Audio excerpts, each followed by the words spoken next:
On the situation as shareholder of G.E.B.E, we continue to do our due diligence to ensure that our corporate responsibility in terms of shareholder of G.E.B.E is upheld to support and ensure the stability of the company, as well as its viability for the future. As such, many of the actions being undertaken cannot be discussed in a public forum, so I will refrain from doing that here. Once we have, of course, we are seeing a lot of leaks, and I hear the smirks and the discussions right in front of me, but I think we must all look at what is the bigger picture here, and is to preserve water and light for the community. Yeah, so we would like to ensure that that can take place. As shareholder, we have our steps to take. Supervisory board have their steps to take, and we hope that the necessary steps can be taken sooner rather than later in the interest of the company, its viability, and the people of St. Martin.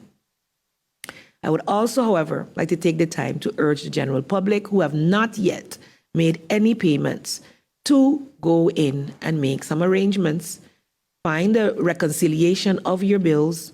I know many more are receiving bills as we speak. If it's not correct, go in and have that discussion. Do not sit back at home and just complain. Go out and rectify it, or call or send an email, whichever is more convenient to you, but ensure that you have the correct assessment from G.E.B.E and make some kind of payment arrangement. That is our responsibility as citizens as well, as we continue to do what we can to bounce back from this very dangerous attack that took place on the IT system at G.E.B.E, with all the consequences there too.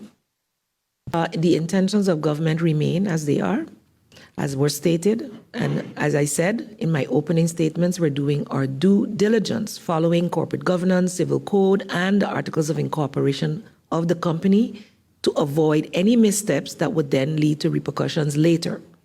Yeah. Secondly to that, I did mention on the floor of Parliament that we received the Aurora Infotech report the day before I was in Parliament officially. So we weren't able to go through that in its entirety. We will need, of course, technical advice on the report.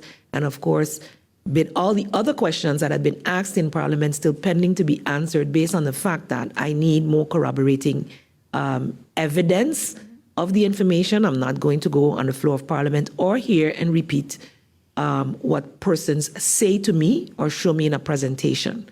So as shareholder, I'm also doing that due diligence to get the accurate information, and thereby, after assessing and deciding how we're going to deal with it, seeing that we're working on having an investigation done and the rest, that information will be divulged as deemed necessary. As it pertains to the viability of the company, we continue to, with the supervisory board, ensure that that remains the case.